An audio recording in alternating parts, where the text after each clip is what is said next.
Can I yap about the Wii U for a bit? 2012 was a year.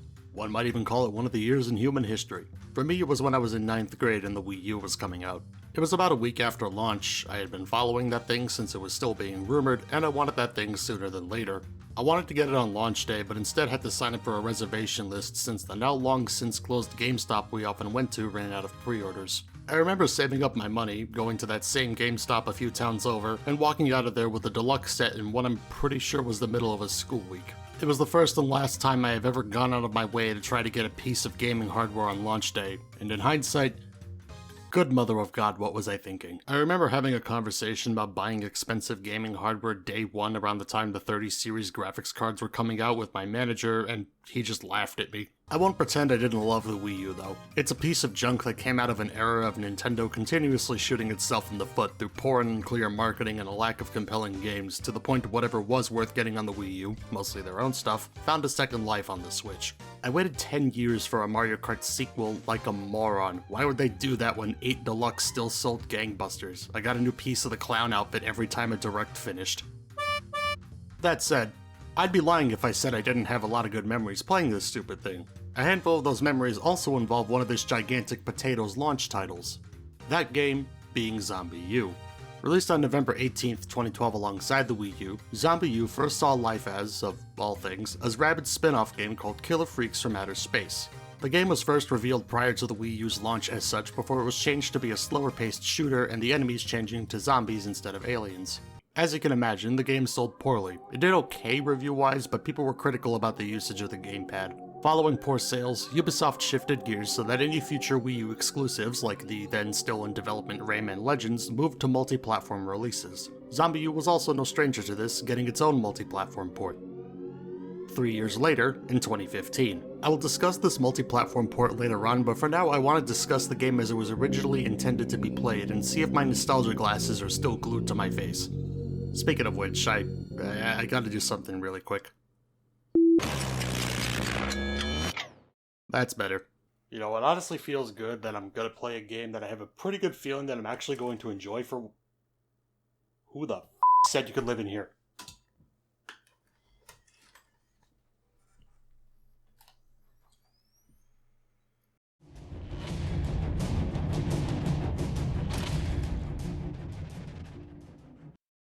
When you start a new game in ZombiU, the first thing you see is a quote from the Book of Revelation. And in those days shall men seek death, and shall not find it, and shall desire to die, and death shall flee from them. A fairly appropriate quote to remind you that this game deals with the end of the world and people being unable to die normally, just in case you forgot. We are then presented with a narration over various historical illustrations, images documenting the progression of the disease at the center of all this, as well as various CCTV shots of different areas of London, before being presented with a shot of the city and the River Thames. This narration being a slightly abridged version of The Black Prophecy, a prediction by advisor to Queen Elizabeth I, John Dee, regarding an apocalyptic event that will hit the world in the future, that future being the game's present. The person that will become our player character for now is seen scavenging for any supplies we can get a hold of before an unseen voice tells us to run down into the tube station. Following their instructions while running for our life, we're given a crash course on movement between running, climbing over, and sliding under objects, all while sprinting away from a horde of infected. We finally open a door and get surprised with the game's title screen. Shortly after, we are then woken up by the unseen figure who let us down here in the first place, introducing himself as the Prepper, because he, quite appropriately, is always prepared. Prepared enough to have a conveniently placed tablet on the table on the other side of the safe house, not prepared enough to pay the electric bill before their new guest arrives. After you start the generator, he points you to the last poor bastard who thought he could make it on his own, telling you to go get his backpack and supplies. This is your introduction to the cricket bat, your primary workhorse for a good chunk of the game and your only real option for melee combat. While you do have other weapons, if you're doing anything in an effort to conserve your supplies, this is what you'll be using to defend yourself. After this, the game's primary story starts to pick up. But before we get to that, I want to get the gameplay out of the way early.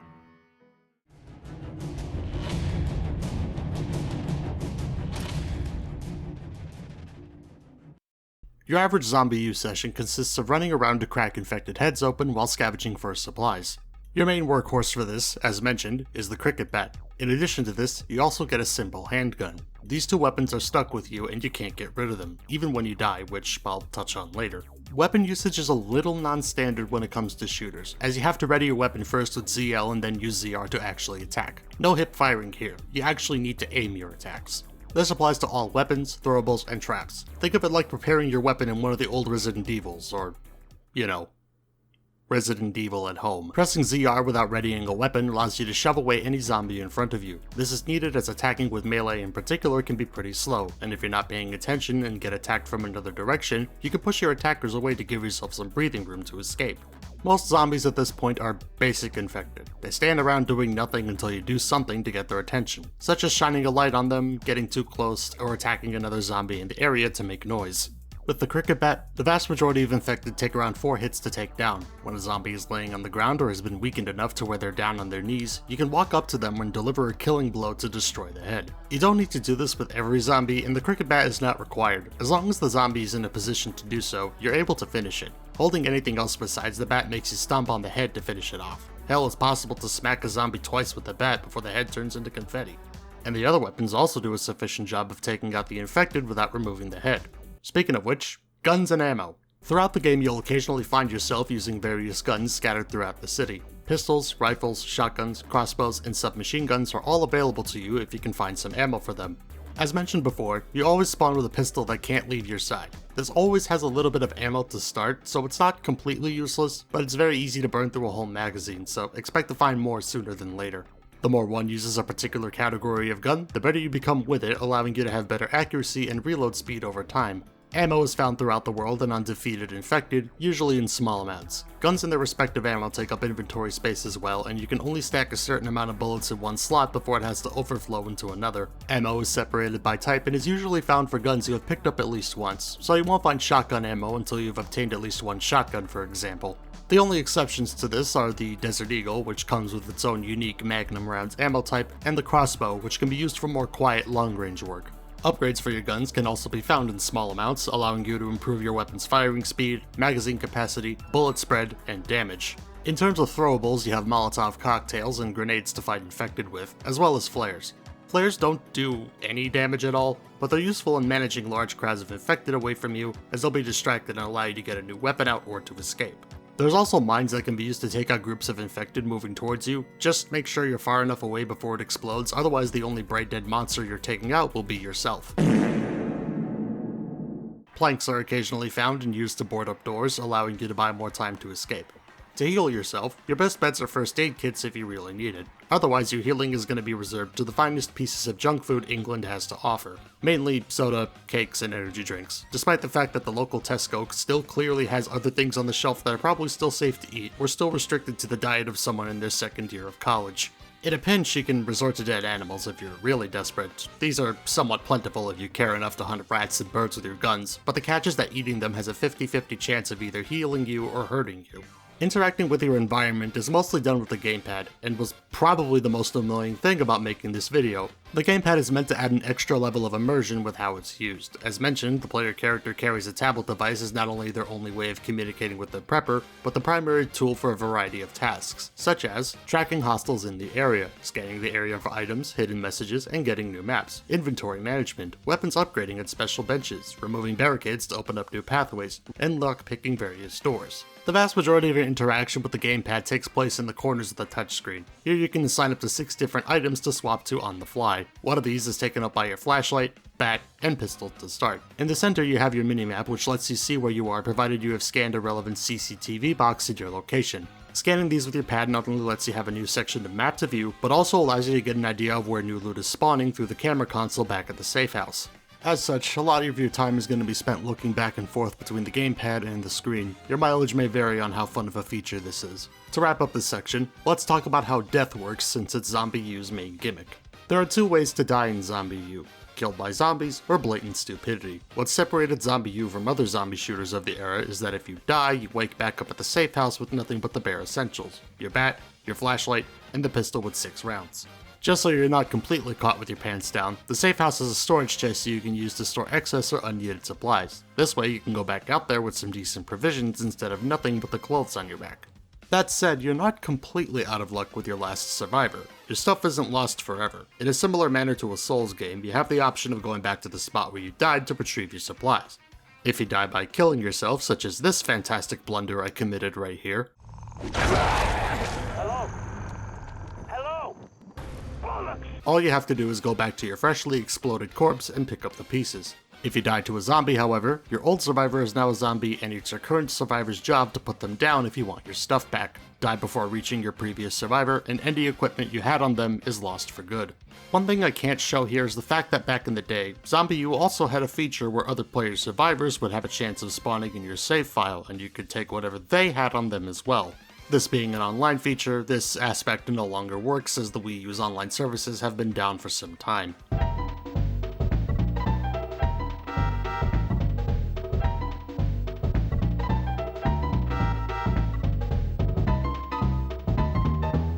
Dying will also reset any skills you have developed with any of the guns. All of your upgrades will remain intact even if you lost the weapon, but if you had pistols at level 3, you're shoved right back to the beginning. This is mostly everything in regards to how ZombiU works. There's a couple more things I'll bring up as we discuss the campaign.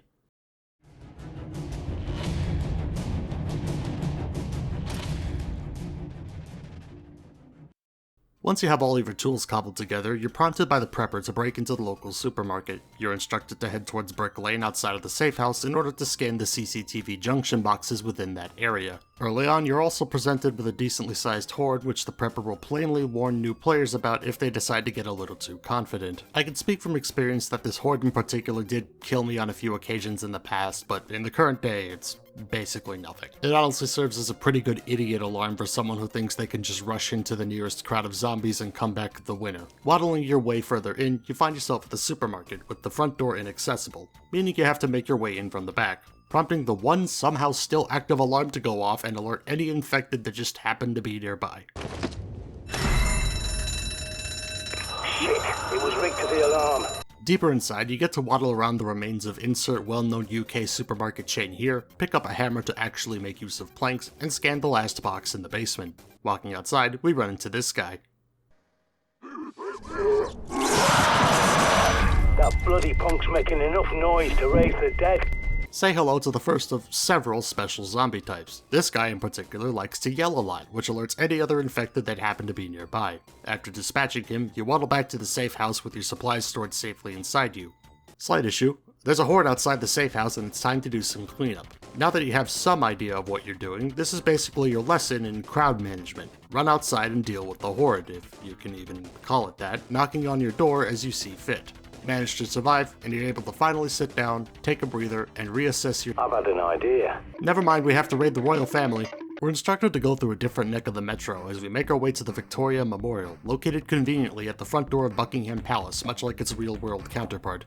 It is also home to an offensive amount of shipping containers, the only functioning Enfield rifle left in the city, and this turret. Don't get excited because there's like 2 of these in the entire game. You get to use it if you have the absolute nerve to take a nap in the nearby Ravens shelter.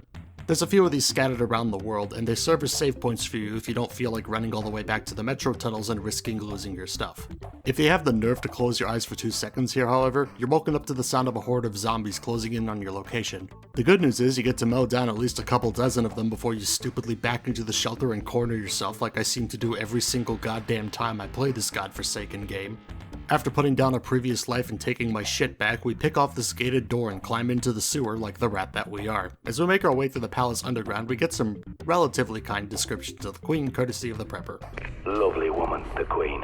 For an ancient lizard posing as a human, anyway. Believe it or not, there's a little bit of background context to this that you can learn about, and I will elaborate later on.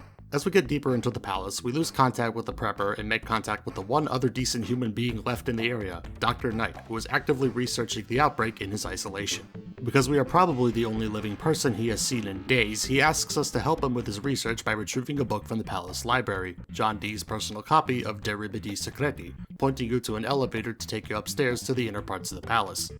This area is a touch annoying to navigate, mostly due to the required crawling and the active bonfire going on in the middle of the building that doesn't seem to be affecting anything else for some reason. Otherwise, most of the areas are fairly open and don't really have that much going for them. During our adventures, we find both the book that we're looking for, as well as a larger backpack. That's one thing I neglected to mention. As you progress through the story, you'll occasionally find a new backpack so you can carry more supplies with you, along with additional upgrades to your prepper pad. Given how the game's going to go going forward, that's going to be helpful.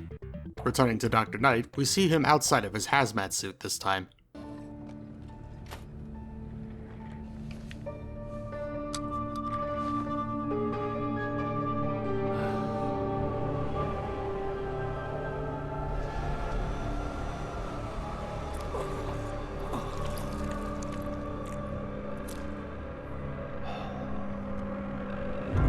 Hello. Oh, I see you found Gesner's book. This both adds a little bit of foreshadowing and introduces us to the viricide mechanic. Throughout the game, you'll occasionally run into a zombie that glows green when you scan them with the prepper pad. Most zombies attack by swinging at you and chipping away at your health, but if a zombie is close enough, they may also try to grab you and bite you, which will kill you instantly. The game, however, will give you one chance to save yourself provided you have a viricide on you. It will kill the zombie instantly if you're fast enough to press the button to use it, but you have to find another viricide positive zombie in order to get another shot. In the context of the playthroughs for this video, I didn't need to use it much. Once you figured out how this game mainly works, don't expect to be using it a lot, if at all. Give him the book, and all's great. Unfortunately, it's not enough. You now have to get another book, Studium Contagione, in the possession of Ron Friedman, a member of a group called the Ravens of D, over in Brick Lane Flats. The Ravens themselves are a group of people who follow D's prophecies and believe that there is a cure to the outbreak. They're integral to the plot of the game, and their presence, though in the background and part of the environment most of the time, doesn't go unnoticed. You can even see their symbol on various rest areas and in regions with locked off doors, even on the chest in the Prepper's safe house. Unwise to what the hell you've been up to at this point in time, the Prepper takes time out of his day to whine about the people seemingly celebrating the end of the world up in that building over there. In his defense, it's not exactly an unfounded complaint, because once we make our way up there after breaking our legs like an idiot and picking up a shotgun, we find out the party is full of dead people. If you kill the vibe by shutting off the music, they'll happily return the favor. After waddling through apartment complexes like we're trying to look for the nearest bathroom, we find Friedman's flat, who seemingly went down fighting as he's dead in his chair. Thankfully, he seems to have smeared the wall with a substance that glows under black light so we can open his safe and rob him blind.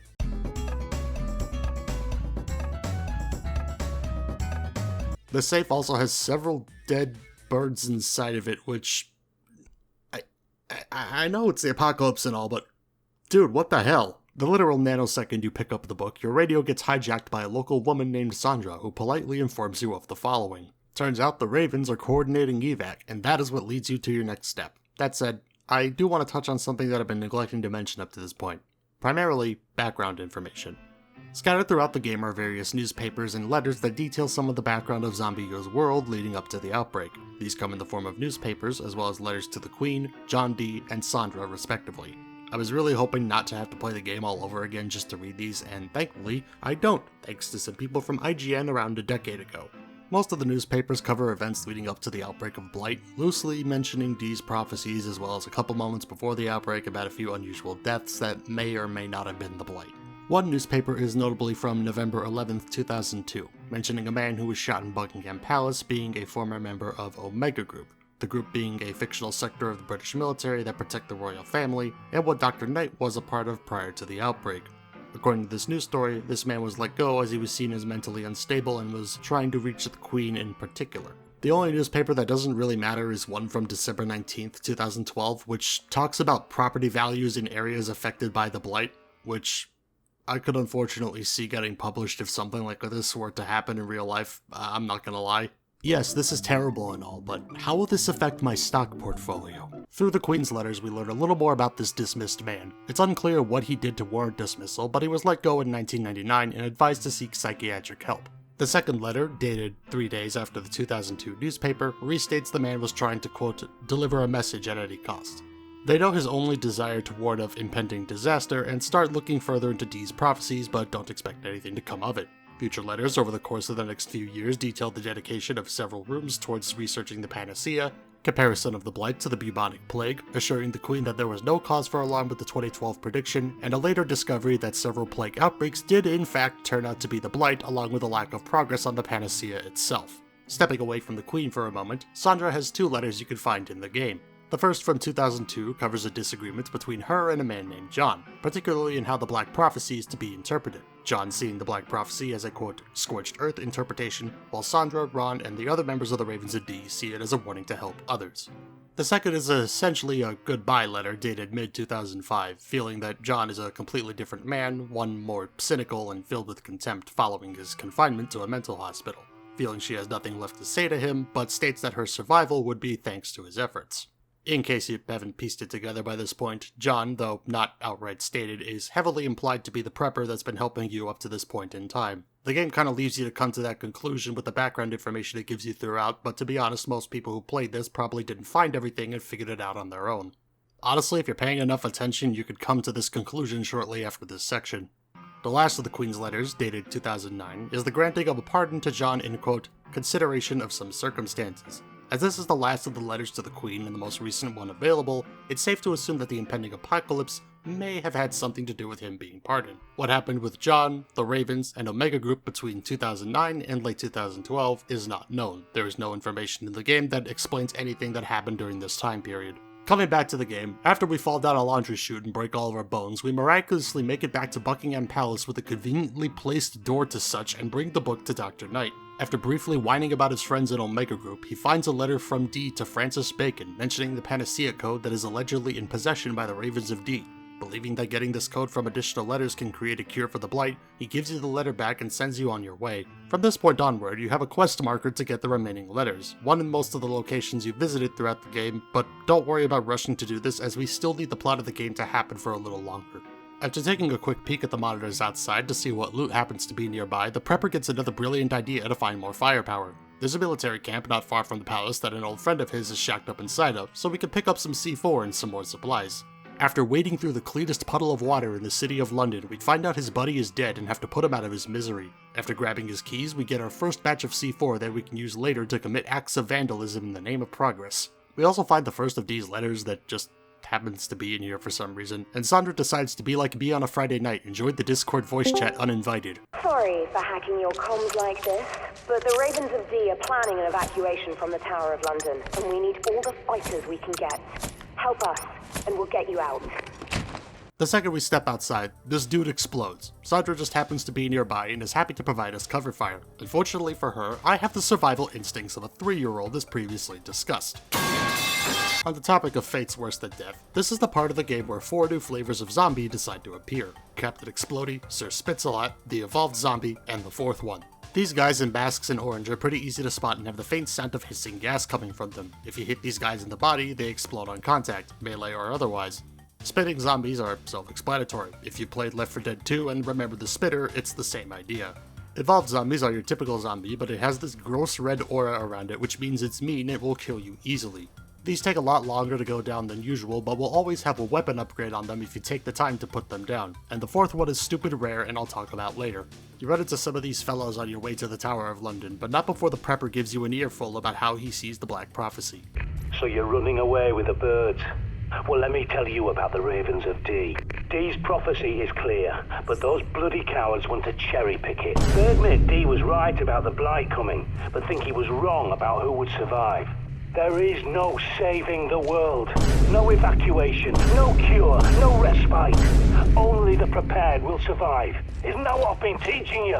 While I tuned him out, I found this cool sniper rifle and made my way through the tower, blew myself up again, and learned how to scan new things. While inside the Ravens' hideout at the tower, you gain the ability to read the Enochian alphabet, a real form of language used by John Dee in his private journals and scattered throughout the game in several areas to hide coded messages. Just like the C4, this allows you to enter areas you otherwise wouldn't be able to before by revealing codes for doors you can use to unlock new areas. You're also rewarded with an AK for your efforts. I'm a sucker for anything shaped like an AK-47, so I made sure to carry this thing with me as long as I could.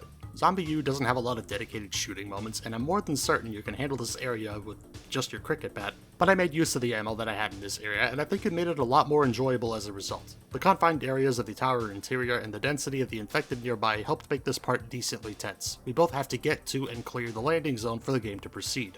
Unfortunately, we won't be able to escape today as convenient flock of birds shows up to throw off the chopper and cause it to crash. Sandra swears to return with a new helicopter and we waddle back to the safe house while the prepper does his I told you so routine. I'm not even kidding. He says that word for word. Look, I know you won't believe this, but I hate to say I've told you so. I understand. You want to get out, to run away and never look back. But it's not that simple. He also mentions this. But make no mistake, it will get worse. Dee said the blight will only end when a cleansing fire of black angels sweeps over the world. We all used to think he meant the ravens of Dee. Bloody idiots that we were. But no, he means something much worse. Keep that in your head, as that's going to be another thing that's going to come back later. Also, remember that generator we turned on at the start of the game? Oh shite, you need to refuel that generator. I think it's time you went to see Vikram. We now have to go to the local BP station and talk to a dude called Vikram. Here is where you get introduced to mines set up by other survivors, but it's genuinely meaningless, as you can just walk around them without issue after you tag them with your pad. Upon going into the adjacent house near the gas station, we meet Vikram, a man who may or may not be losing it and is riding out the apocalypse with his wife and son. There's just one problem. His wife is sick and needs antibiotics sooner than later and will trade gas for them. The literal only person who has a problem with this is the prepper, who sees it as you being sent off to die, but reluctantly helps you with your task anyway, because why on earth we would help anyone in a zombie apocalypse is beyond him, I guess. The only place that could apparently possibly have any antibiotics at all is apparently some random nursery, despite the fact that there are multiple medical facilities in and around Spitalfields. Welcome to YouTube headquarters. Welcome to the Baconfield Nursery. The prepper gives us some words of encouragement by letting us know that I saw them get overrun on the CCTV. The staff running inside with the kids. I didn't see anyone leave. So everything will be fine. Maybe. This nursery is a bit of a maze and contains the only areas in the game that have jump scares. At least what's supposed to be jump scares anyway. That got me the first time I ran into it, and to this day it has never gotten me since. Your goal is to look for the antibiotics you need somewhere inside this building. The top floor has a first aid cabinet, but no meds. This is where stuff starts to get a little bit off the rails and the game starts getting silly with it. You eventually find the medication, and then the burned out floor you just walked on decides now is a good time to give out. Say hello to the closest thing ZombiU has to a boss fight. She's mean, she's loud, she can fucking teleport, and she's kind of a pushover if you have a shotgun. Jump scare. Unrelated note, you can find a UMP-45 inside a closet and a code-locked door down here, which, considering this is a daycare, raises more questions than it answers. With amoxicillin in one hand and hot lead in the other, we make our way outside and the prepper has to unlock a door for us, which gives the local undead horde enough time to close in on our location. Over the years, this was a section where I would always die without fail because I don't know how to play video games. Nowadays, I view this section as the game telling you, hey buddy, you still carrying flares? I sure f***ing hope so. In other words, if you got throwables and ammo for days, now is a good time to use them. With the door open and the last of Baconfield dealt with, you waddle back to the gas station, only to get interrupted again on this open radio channel. Hello? Can anyone hear me? Please help us. There are 3 of us here in St. George's Church on Brick Lane. We have food, water, even some guns, but we're trapped. Please, is there any police out there or anyone who can help? Please help us! The prepper sees right through this as an obvious trap, which... yeah, I'm siding with him on this one. The problem is we're playing as Mr. Goody Two-Shoes, so that's our next direction after finding out that Vikram has taken on a new diet and is begging for death. You put him down, get a new pad upgrade that can let you remote hack doors yourself, pick up the gas and a new shotgun, and we can actually see the safe house again. We now have to go to church, and nothing eventful really happens on the way there. It's pretty much just an empty area with some navigational challenges in the form of narrow walkways and lethal drops. It's easy to lose your stuff here if you're not careful, but I honestly don't have that much to say about it. When you get to the end of the area, you're bonked on the noggin and dragged away. Congratulations! Your stuff got stolen, and now you have to fight for your life in an arena run by the most sane man left in London, King Boris. You're given a pistol with some ammo and more scattered about, with your only objective being to survive. This is the only dedicated shooting section where you can't even use melee combat. Pretty much just pop some heads until you survive all of the rounds. That said, most of your enemies here are the armored police variant, so your aim skills better be sharp, otherwise you're doomed. Once you've completed everything, that's when the zombies break into wherever your captives are to have themselves a buffet, and you're not only able to get your stuff back, you get an even bigger backpack and handed the best assault rifle in the entire game, the SA-80. At this point, the only thing left for you to do is to get the last of Dee's letters if you haven't already. You have the option of using CCTV monitors to make it easier to find them, but in general, just comb back over the places you've already been and you'll find them pretty quickly. By this point in time, you should have at least 2 letters, and the remaining letters can be found in Brick Lane Markets, Spitalfields Green, the Tower of London, Brick Lane Flats, and Baconfield. In addition to the letter in the flats, you can also find an MP5 submachine gun, which, I'll talk about that one later. Also in the shed by the Baconfield Nursery, you can find a Desert Eagle, which, considering this is a day camp, with the last of your letters in hand, you finally bring them to Dr. Knight, and this is where the disconnect between you and the prepper reaches its boiling point. Dr. Knight finally finishes the panacea, but it turns out that it's a vaccine rather than a cure. That said, remember that foreshadowing I mentioned earlier? Have a listen. Oh, thank goodness. I have good news. The panacea is almost finished. The bad news is, it's a vaccine, not a cure. You must come quickly. Meet me at the entrance to the royal quarters. I have security clearance. It don't sound too good now, does he? This is also the part where the prepper starts to crash out at you for going behind his back. The palace. A doctor. That's what you've been going back for. Working with a bloody laptop behind my back. How dare you? After all I've warned you about trusting scientists. They started this mess, mucking about with viruses, playing God. One big experiment in the petri dish of life. And what did that quack sell you? A couple of aspirin? There is no cure, no panacea. Do you really think some lab coat could create a cure? And meanwhile, the safe house is vulnerable! The thing is, especially knowing what we just learned, he's not wrong. He saw the writing on the wall well before anyone else. This isn't a cure, it's a vaccine, yes, but it's not something that can undo someone who's already infected by the blight in this case. It'll stop someone from getting sick before it happens, but anyone that's already infected is a dead man walking. He's been saying this the entire game. The world has gone to hell, and the best thing you can do is be ready for everything to continue to go south. Be prepared, as he often preaches. Another thing is that for the entirety of this game, we've only ever heard things from in and around London.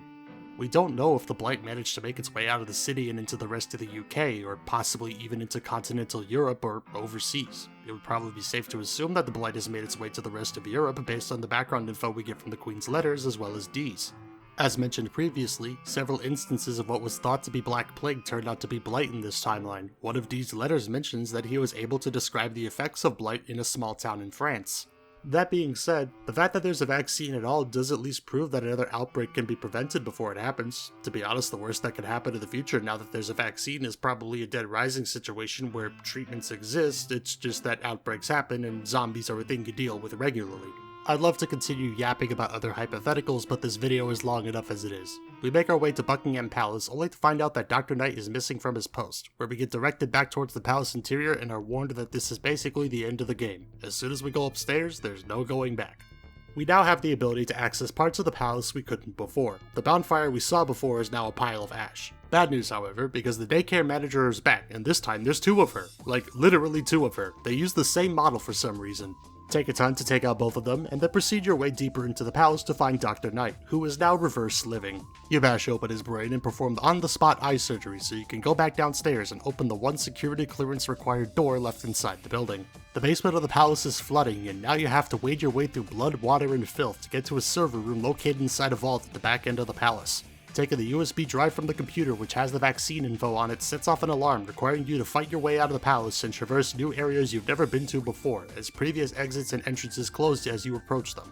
If you're wondering why I'm slamming through all of this, it's because I am, and this script is probably the most writing I've done for any video up to this point. At some point during the escape, we get a radio transmission from the RAF about Operation Firewall. Remember the cleansing fire comment from way back then? Well, the original outbreak of blight was also stopped with fire. Specifically, the Great Fire of London. Climbing back into the Victoria Memorial treats you to a shot of RAF jets dropping firebombs overhead and wiping out the infected in the area. You then get one more message from Sandra who says that London has been declared a no-rescue zone, so if you want to escape, you have one last chance to do so at the tower. Return to the safe house one last time so the prepper can finally lose his shit and yell at you to get out of his safe house. In fact, he crashes out so hard he stops using the radio on the pad and just starts screaming out loud into the safe house itself. Oh, I see how it is. You're all bloody plotting and conspiring behind my back. The doctor, the ravens. You know what? Fine. Try to save yourself. You people are no better than the plague. You'd be dead without me. And this is how you repay me. Oh, you're all grown up now, strutting off on wild goose chases all by yourself. I should have let the safe house burn, just like the whole of London will. No bloody gratitude. That's the problem with people like you. I'll have the last laugh. I will outlive you all. I thought we were partners. I trusted you, gave you skills and knowledge. I should fucking kill you myself. At this point, the only way out of the safe house is through the front door. This will start an endlessly spawning horde of zombies, which are just here to try and add tension and opportunities for some supplies if you're fast enough. But you have to escape to the Tower of London because you're just wasting time and ammo otherwise. When you make your way to the exit, you get one more shot of the Prepper and his absolute horde of supplies, along with his CCTV setup and board of various survivors that he's either helped or gotten killed to take their supplies for himself. It's clear that the only way this guy has been prepared is by having other able-bodied people do the heavy lifting for him by collecting supplies. He sits down at his multi-monitor desk, ready to call in the next schmuck that finds their way into his view, presumably to repeat the cycle all over again. With that done, roll credits, congratulations, you've finished ZombiU. But the game's not done. Don't forget, you've just left the safe house, you still have to get to the tower. Sandra contacts you one last time, and all you have to do now is get back to the Tower of London with whatever supplies you have on you at that moment. It's pretty straightforward from here, not much different from your last escape attempt. Just note that if you die here, that's it, game over, go home. You get a view of the now burning city as a helicopter lights your path for you to make your way to the tower. If you want the good ending, clear the landing spot at the tower just like before. You get one last cutscene where you're airlifted off the tower and into a helicopter as RAF jets fly overhead, and you leave the city behind you. It fades to black, you're sent back to the main menu, and that's it. ZombiU's story on its surface is admittedly pretty by the numbers. It's like if you've seen any other zombie story where someone's researching a cure and needs to get out of hell on Earth to save the rest of the world, then yeah, you've experienced the story of ZombiU. It's honestly fine, and I don't have too many criticisms about it, but it's a very simple story as far as dealing with zombies goes. Not exactly the most memorable thing, and to be truthful, whenever I looked back on ZombiU in the years since I last played it, it was always about the gameplay and experience rather than the characters and the world building. It's okay for what it is, nothing to write home for, but that being said, it does leave a little to be desired, especially since you're alone the vast majority of the time. You hardly ever interact with any other people directly besides the Prepper and Sandra, and even then the latter only shows up a couple of times. I know the deal, the world's in shambles right now, but it would have been interesting to at least run into another survivor NPC that wasn't dead or dying by the time we meet them again. Surely there's gotta be more than one other poor bastard out there weathering the storm. That's at least what the other dead survivors system implies at the very least. Nearly a decade later, I still enjoyed the game. I'm happy to elaborate, but right now, I want to talk about this game's PC port.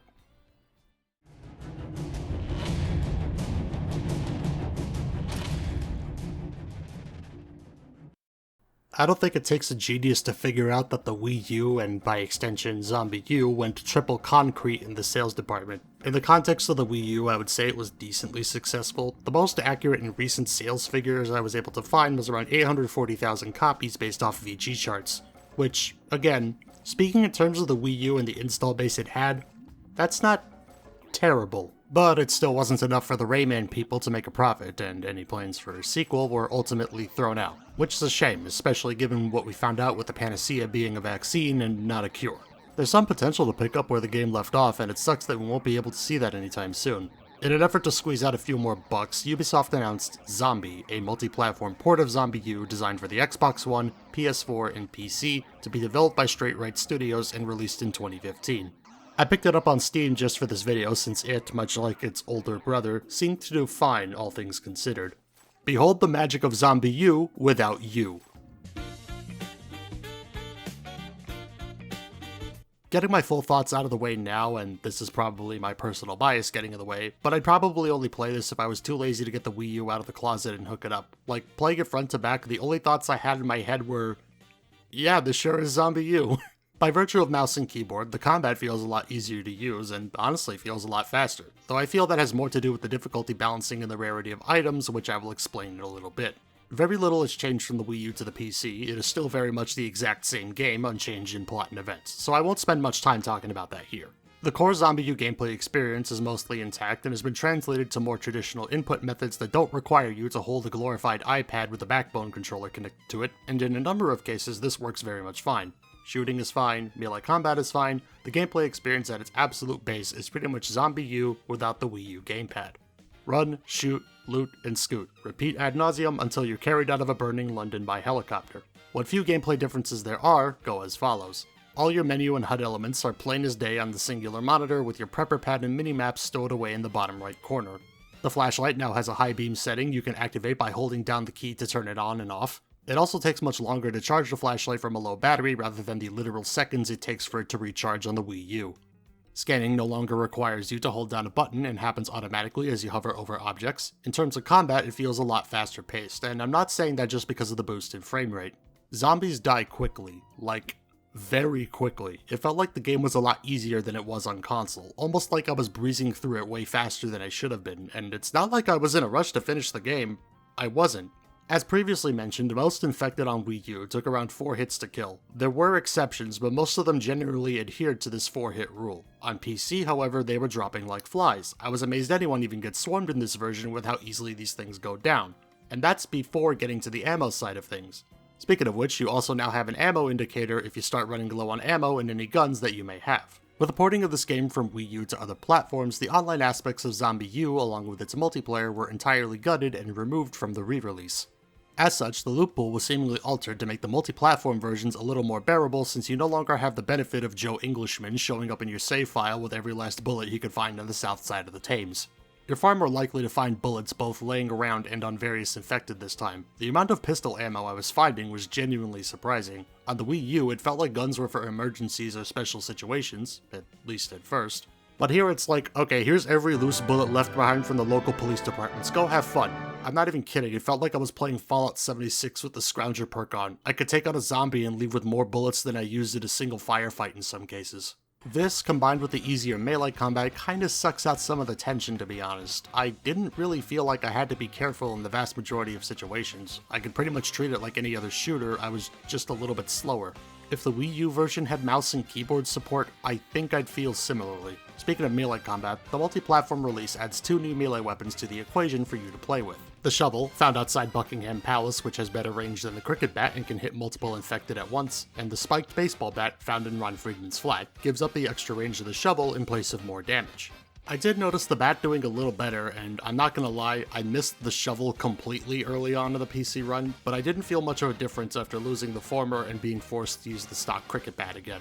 Sniper scopes are actually tolerable to use since you can use it just like it's literally any other shooter game with your mouse as well. Speaking of terms of certain interactions, when it comes to certain things like extracting viricide and opening barricaded doors, that has been converted into button mashing your keyboard or mouse, which I don't necessarily have an issue with. It's no different than a QuickTime event you'd find in any other game.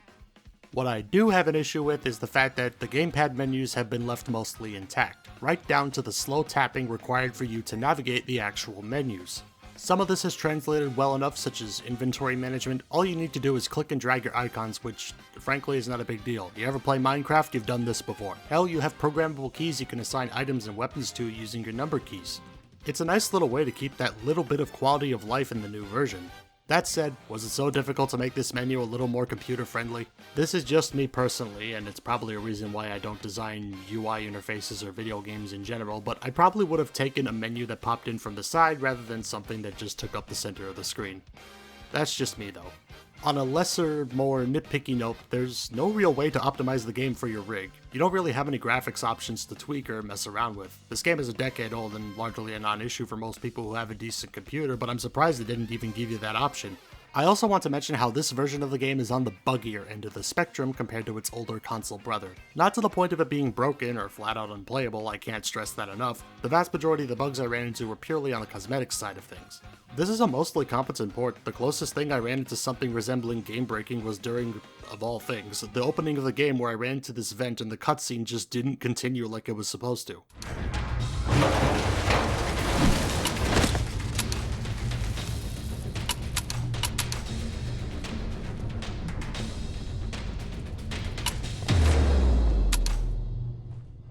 This version of the game also has a lot of weird oddities with the audio for some reason. Sound effects just don't play the first time when you encountered them on occasion when you load the game. You can fire a gun or set off a literal bomb and hear virtually nothing. The audio has not been altered in any of the clips you are about to see. You've got incoming.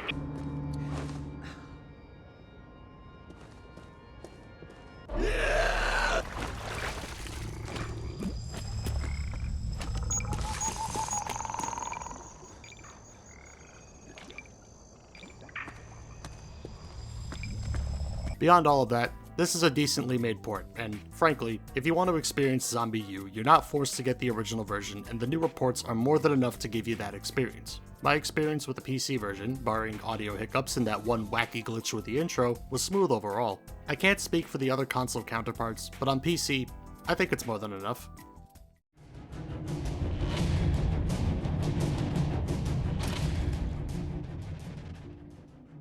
Truthfully, after spending time with this game after so long, I honestly still think it holds up decently well, at least in the context of the Wii U. It's still very much competently made and plays just like how I remember it did way back when.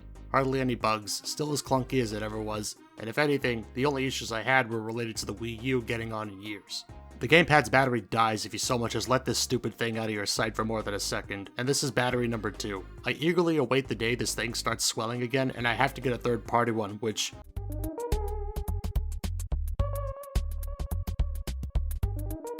Genuinely speaking though, I had a good time with ZombiU. It has a very nice, grim atmosphere throughout that really helps sell the situation your character is in. It's a nice looking game overall. As mentioned before, especially if you're new, you're not going to be backflipping into the nearest horde ready to take heads off like in a lot of other zombie shooters. It helps emphasize the fact that you're some random schlub who just happened to get lucky to have someone like the Prepper basically handhold you through the apocalypse. I know it sounds like I'm going, I applauded it for being different! But I genuinely do feel that's what appealed to me back then, and still does now. That being said, looking at this game with adult eyes, I can perfectly understand why some people would enjoy this game, myself included, but I can also understand why people wouldn't. ZombiU is one of those games you either liked or didn't, and that's something that holds true to this day. At the time I'm writing this, the game still has an overall mixed reception on Steam, though I'm not sure how many of these reviews are people crying about the death of Uplay and how the game is supposedly unplayable. A common complaint that I would hear is primarily tied to the gamepad integration. This is something critic reviews would also touch on when talking about the game. 90% of menus and interactions in the game require you to do something with the gamepad, usually by touching the screen or whatever. It gives off the vibe of the forced touch controls of an early, crappy Nintendo DS game, but in contrast to the DS, where the bottom screen is part of your peripheral vision, the gamepad screen is directly in front of you and away from the TV. You have to pull your attention away from the main screen where things are happening if you want to mess with your inventory or do literally anything else. Speaking of ZombiU's strongest soldier, that's the fucking point. It's supposed to take you out of the action and provide some tension in the game by forcing you to look away. You know, kind of like you're taking off your backpack to look through whatever trash you're carrying or spending your time trying to pick the lock on a door.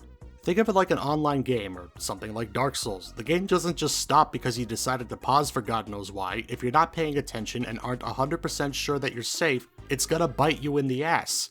I know for a fact that I've been burned before by accidentally going into my inventory at a really bad time and not being fast enough and getting away from something attacking me. Speaking as someone trying to look at this game from a more critical lens after not touching it for almost a decade, being forced to use this thing for the simplest interactions is a very valid point of frustration. This game was designed to be a Wii U exclusive and the invitation for a more hardcore audience to pick up the system, but I think they tried a little too hard to make it work. I want to find the guy who decided that sniper scope and turret aiming had to be done through the gamepad and throw my shoe at them because holy shit. The first time you do it, it's honestly pretty neat, but it's neat in the same way the motion controls of the original Wii were when that came out. The motion control aim scheme magic wears off very quickly unless what you're doing is fun enough within itself. You do have the ability to aim with the analog stick in this mode as well, but your view is still restricted to the gamepad alone. You don't have an option to view your sniper scope on the main screen like in every other FPS with a sniping system. Not to mention having to hold the gamepad upright every time you do. You aren't forced to use the sniper scopes in this game, but what if Captain Kaboom enters the area and you don't have enough time to switch your weapon? Better keep this thing out and wait, what the fuck? If you're like me and you occasionally hold controllers upright as a default position, especially if you're laying down or something, this can come back to potentially screw you if you're not careful. A button toggle between the TV and gamepad scope would have been nice. It would have been marginally better than what we got. On a side, unrelated note, one thing I found that was pretty neat was getting communication through the gamepad itself. There are speakers on this controller along with a volume adjustment where if you have the volume up on the gamepad, all those radio contacts you get, they come out through the gamepad rather than through the TV. It's like you're being communicated to directly through the prepper pad just like in the game. It's a little extra effort and immersion that I can honestly really appreciate. With few exceptions, no gun really felt that much better or worse to me when dealing with the zombies. Everything was a useful option no matter the situation.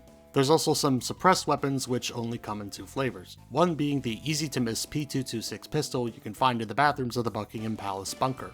Though I didn't use them myself, suppressed guns exist for you to take out infected without alerting any others nearby, which I can see being useful for less skilled players. The crossbow serves a similar purpose as well, giving you a ranged weapon that allows you to retrieve your crossbow bolts if you land hits successfully.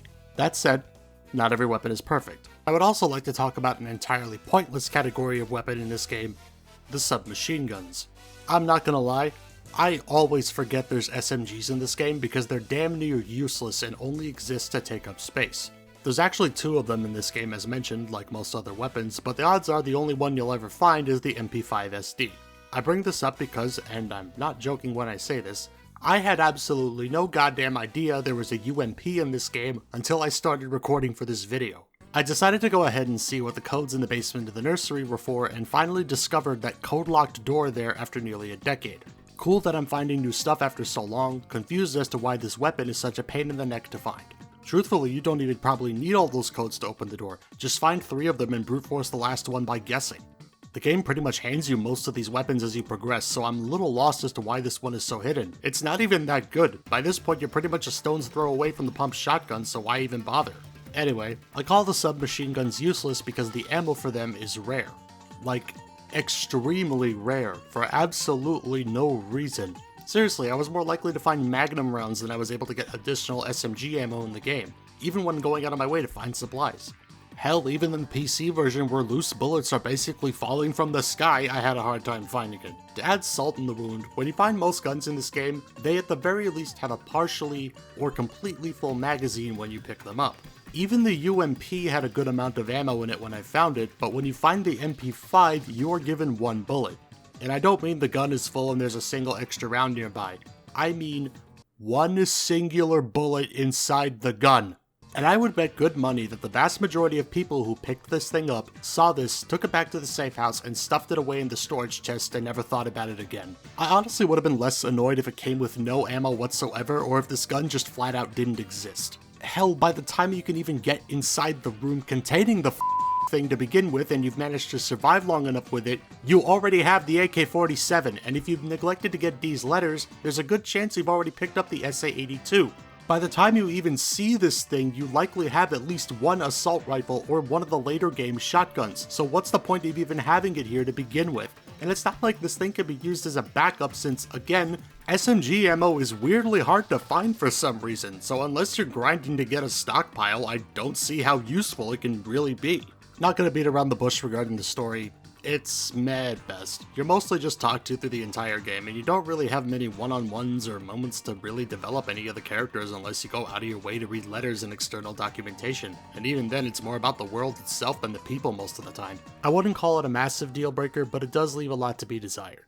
If you found yourself wanting a little bit more from the world of this game, while I was making this video I actually found a short comic that I didn't even know existed but was published around the time the game came out, ZombiU Z14, a comic that details the first 14 days of the second blight outbreak and establishes a few of the settings we see in the final game, like the nursery and whatever the hell is going on in Buckingham. Even Vikram gets a surprising amount of spotlight here, establishing his relationship with the prepper and his deals to give people gas. On the 11th day, he's topping off a survivor's gas tank and finds that his zombified family is in the back seat.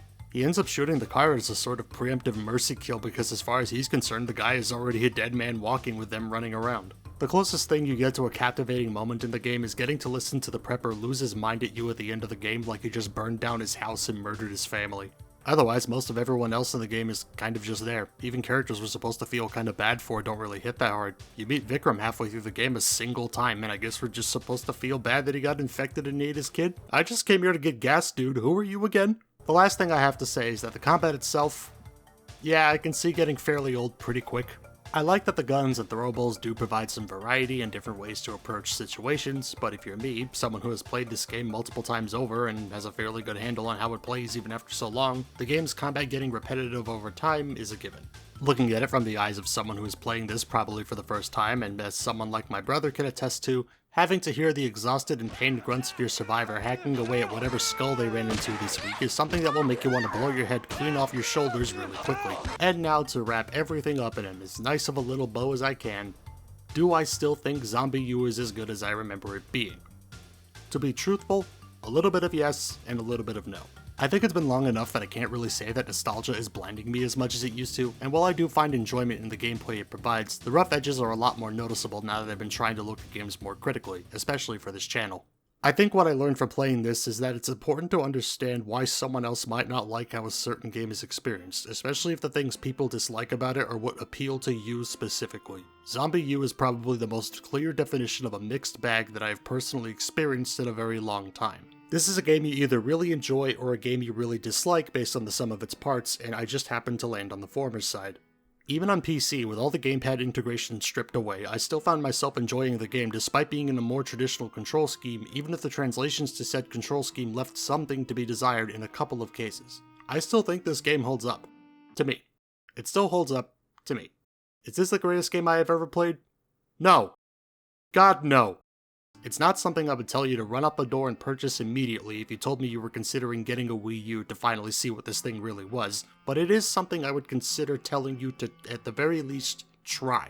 I think ZombiU is best experienced on the system it was intended for, and I'm not saying that purely from my own memory of playing this game as much as I did. I am more than happy to admit this game isn't nearly as good as I remember it being. The combat can be a little repetitive and slow. The control schemes and menu navigation are clunky. The story is about as basic as store-brand potato chips, and the characters are about as deep as the back tank of a toilet. And even one of its core gameplay features is lost to time because of how modern internet multiplayer systems work. But even in the face of all of that, I still found myself having a good time despite the game's flaws being more apparent to me now than they were back then. Would I revisit it again in the future? Yeah, I honestly would, provided I don't wake up one morning to find out my Wii U turned out to be one of the ones with a higher chance of killing itself overnight. If I'm lucky, Matt KC will finish that Wii U gamepad clone project so I'm not forced to plug this thing into a wall every time I want to play it.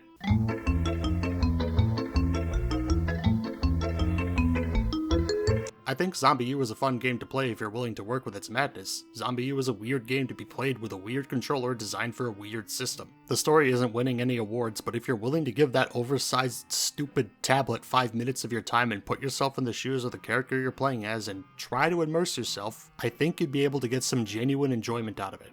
I can't speak for its other console counterparts, but if you want to experience the game in a more traditional manner too, that's perfectly fine as well. At the end of the day, I think this game just deserved better than what it got. I like the idea it presents, I like the world concept, and would love to see it get built upon someday. The problem is at the time it could only be done on one system, and because of that it's basically been shoved into a drawer to be forgotten about by the company that made it. And considering Ubisoft itself isn't doing so hot right now, I don't expect that to be changing anytime soon. Thank you for watching. Be sure to leave a like and subscribe for more videos like this one in the future. If you're on mobile, click that hype button if it comes up for you. I don't know if it does anything, but maybe it does. Who knows? Follow me on Instagram and Blue Sky, handles on screen and links in the description below. I'm Mr. Max. I'll see you next time.